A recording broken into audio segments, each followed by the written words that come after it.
नमस्कार दोस्तों, स्वागत है आपका हमारे YouTube चैनल हिंदी कथाएं पर।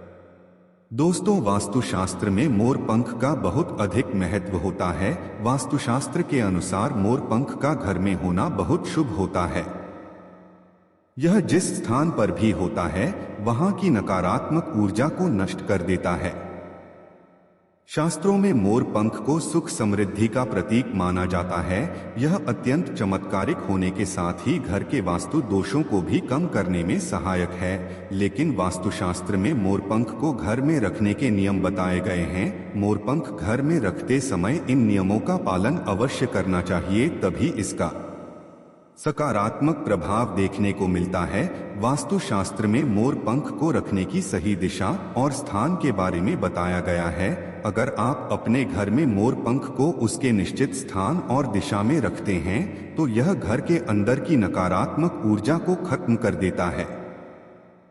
मोर पंख घर में रखने के बहुत से फायदे हैं, लेकिन धन संपत्ति के आकर्षण के लिए इसका सबसे अधिक उपयोग किया जाता है। अगर आपके घर में पैसे की तंगी है, धन का खर्च अधिक होता है, घर में पैसा नहीं आता है, तो आप अपने घर पर मोर पंख जरूर लेकर आए और उसे सही दिशा में स्थापित करें। यह निश्चित ही आपके धन में वृद्धि करेगा।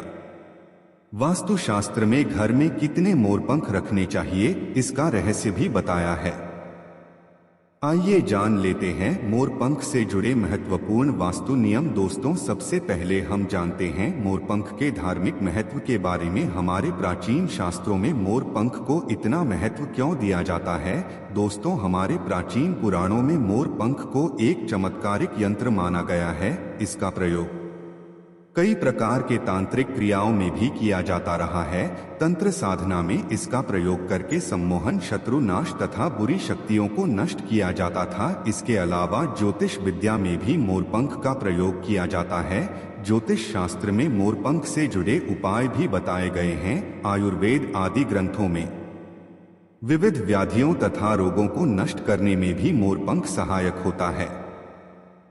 मोर पंख घर से बुरी शक्तियों को दूर तो रखता ही है, साथ सर्प आदि विषैले जानवर मोर पंख के भय से घर में प्रवेश नहीं करते हैं। इसीलिए वन में निवास करने वाले लोग इसे अपने घर के पास रखते थे। मोर से जुड़ी पुराणों में कई कथाएं लिखी हुई है।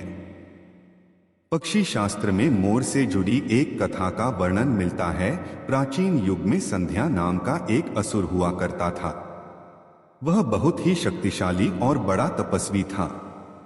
गुरु शुक्राचार्य से विद्या प्राप्त करके संध्या नाम का असुर देवताओं को अपना शत्रु मानने लगा था। उसने ब्रह्मा और भगवान शिव से वरदान प्राप्त किया और बहुत अधिक शक्तिशाली बन गया। उसके बाद उसने स्वर्ग पर आक्रमण किया और कई देवताओं को बंदी बना लिया। लेकिन उस असुर को पराजित करने के लिए नेताओं ने एक योजना बनाई और उसके लिए उन्होंने मोर की सहायता ली। सभी देवता और 9 ग्रह मोर के पंखों में विराजित हो गए, जिससे मोर बहुत ही अधिक शक्तिशाली बन गया और विशालकाय रूप धारण करके उस मोर ने संध्या असुर पर आक्रमण कर दिया। इस युद्ध में संध्या असुर का वध हो गया और देवताओं को उनका आदि फिर से प्राप्त हुआ। सभी देवताओं ने मोर की प्रशंसा की और उसे भी पूजनीय होने का वरदान दे दिया। तभी से मोर को बहुत ही पवित्र माना जाता है।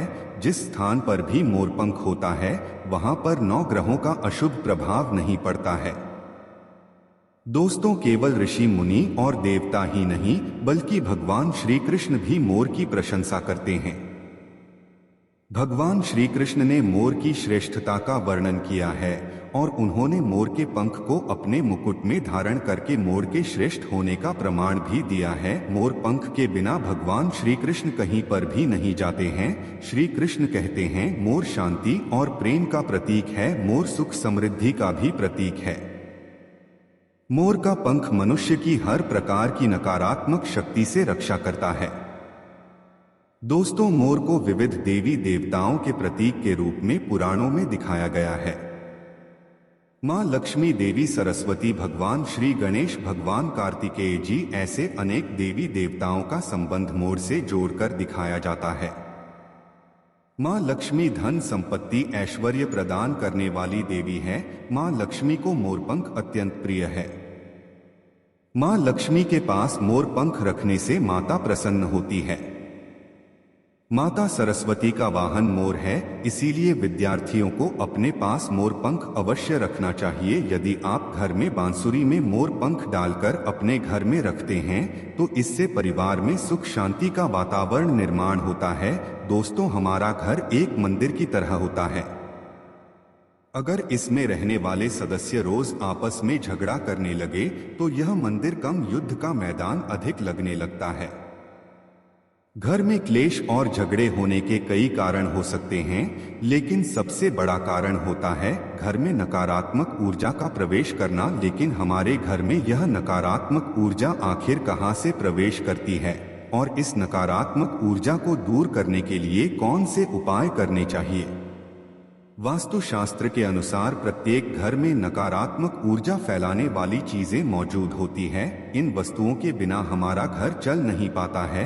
इन वस्तुओं को तो हम घर से बाहर नहीं निकाल सकते हैं, लेकिन उस नकारात्मक ऊर्जा को अवश्य बाहर निकाल सकते हैं। इसके लिए हमें मोर पंख का प्रयोग करना चाहिए। आप त्रिमोर पंख ले और उसे अपने घर के मुख्य द्वार के पास हवा में जोर जोर से हिलाया। इससे आपके घर के अंदर की नकारात्मक ऊर्जा आपके घर से बाहर चली जाएगी। अगर आप रोज सुबह ऐसा करते हैं तो आपके घर के अंदर की संपूर्ण नकारात्मक ऊर्जा धीरे धीरे समाप्त हो जाएगी और आपके घर में सकारात्मक वातावरण का निर्माण होगा। इसी बात को ध्यान रखते हुए आज हम आपको बताएंगे कि घर में वह कौन सी 3 जगह है जहां पर आपको मोर पंख जरूर रखना चाहिए। और इन जगहों पर अगर आप मोर पंख रख देते हैं तो आपके घर में भी सबसे अधिक सकारात्मक ऊर्जा बनी रहेगी। सबसे पहली बात, घर से नकारात्मक ऊर्जा को दूर करने के लिए अगर घर में नकारात्मक ऊर्जा है और परिवार के सदस्यों की तरक्की में अड़चनें निर्माण हो रही है तो आप अपने मुख्य द्वार के ऊपर गणेश जी की प्रतिमा रखें और प्रतिमा की दोनों ओर मोर पंख अवश्य रखें। इससे आपके घर में किसी भी प्रकार की नकारात्मक ऊर्जा प्रवेश नहीं कर पाएगी। यदि आपका मुख्य द्वार वास्तुशास्त्र के नियमों के विरुद्ध है तो आप मुख्य द्वार पर त्रिमोर पंख अवश्य रखें। इससे वास्तु दोष समाप्त हो जाएंगे। दूसरी बात, ग्रहों के दुष्प्रभाव से बचने के लिए अगर घर के सदस्यों पर ग्रहों का दुष्प्रभाव है अथवा ग्रहों की स्थिति खराब चल रही है तो मोर पंख ले और उस पर गंगा जल अथवा शुद्ध जल का छिड़काव करें। फिर इसे ऐसे स्थान पर रख दें जहां पर यह किसी को दिखाई न दें। इससे ग्रह शांत हो आने में मदद मिलती है। तीसरी बात, बुरी नजर से बचने के लिए अगर घर के किसी सदस्य अथवा बालक को बुरी नजर लगी है या उस पर किसी की बुरी नजर का प्रभाव पड़ा है तो सोते समय उस व्यक्ति के तकिए के नीचे मोरपंख रखें और दूसरे दिन से किसी बहते जल में अथवा में डाल दें। इससे बुरी नजर उतर जाती है। चौथी बात, पढ़ाई में मन नहीं लगता है। अगर घर के विद्यार्थियों का पढ़ाई में मन नहीं लगता है, उनकी याददाश्त कमजोर है, पढ़ाई करते समय बार बार नींद आती है, तो विद्यार्थियों को मां सरस्वती के सामने मोरपंख रखकर दूसरे दिन उस मोरपंख को अपनी किताबों में रखना चाहिए। इससे विद्यार्थियों में एकाग्रता बढ़ेगी और मां सरस्वती की कृपा बनी रहेगी। पांचवा उपाय, दोस्त, शत्रुओं से छुटकारा पाने के लिए अगर कोई शत्रु जानबूझकर आपको परेशान कर रहा है और बार बार आपको नुकसान पहुंचाने का प्रयास करता है तो मंगलवार के दिन हनुमान जी के मस्तक का सिंदूर मोर पंख पर लगाएं और सुबह के समय बिना हाँ ही इसे बहते हुए जल प्रवाह में अथवा को हुए में डाल दें। इससे शत्रुओं से छुटकारा मिलता है। छठी बात, मनवांछित फल प्राप्ति के लिए अगर मन की कोई इच्छा अधूरी है, कई दिनों तक कोशिश करने के पश्चात भी मनवांछित फल प्राप्त नहीं होता है, कार्यों में बार बार रुकावट आ रही है, तो आप राधा कृष्ण के मंदिर में जाकर भगवान श्री कृष्ण को मोर पंख चढ़ाएं अथवा घर में ही श्री कृष्ण की मूर्ति पर मोर पंख लगाएं और अपनी इच्छा उनके सामने प्रकट करें। सातवीं बात, अगर पति पत्नी के बीच तनाव हो, अगर घर के अंदर क्लेश है, पति पत्नी के बीच बार बार झगड़े होते हैं, आपसी प्रेम कम होने लगा है, तो उनके बेडरूम में दक्षिण पूर्व की दिशा में मोर पंख रख देना चाहिए। इससे दोनों के बीच में प्रेम बढ़ेगा और आपसी मन मुटाव कम होगा। अथवा उपाय धन में वृद्धि के लिए, अगर धन की कमी है, अचानक धन खर्च हो जाता है, तो घर में तिजोरी अवश्य बनाएं। तिजोरी रखते समय ध्यान रहे तिजोरी को पश्चिम की दीवार पर सटाकर रखें और उसका मुख पूर्व दिशा की ओर हो। इससे देवराज की कृपा दृष्टि बनी रहेगी। साथ ही मां लक्ष्मी की पूजा में मोर पंख रखकर उसे तिजोरी में रखें। इससे घर में सुख समृद्धि आती है और धन की कमी महसूस नहीं होती है। यदि धन की समस्या आ रही है तो घर के आग्नेय कोण में अर्थात दक्षिण पूर्व दिशा में अपनी कमर से ऊपर कंधे की ऊंचाई पर 2 मोर पंख शुक्ल पक्ष में लगाएं। जल्दी ही धन प्राप्ति के नए अवसर प्राप्त होने लगेंगे। वह उपाय आप किसी भी शुभ दिन मोर का पंख लेकर घर के किसी ऐसे स्थान पर रखें जहां पर आने जाने वाले लोगों की नजर सबसे ज्यादा पड़ती है। असल में मोर का पंख नकारात्मक ऊर्जा को अवशोषित करता है, इसलिए आपको इसको ऐसे स्थान पर लगाना चाहिए जहां ये सभी को नजर आए। मोर के पंख का ये उपाय न सिर्फ आपको बल्कि आपके घर के सदस्यों के जीवन में भी सुख और समृद्धि जरूर लेकर आएगा। तो दोस्तों, उम्मीद है आपको यह जानकारी अच्छी लगी होगी। तो कमेंट करके जरूर बताएं। धन्यवाद।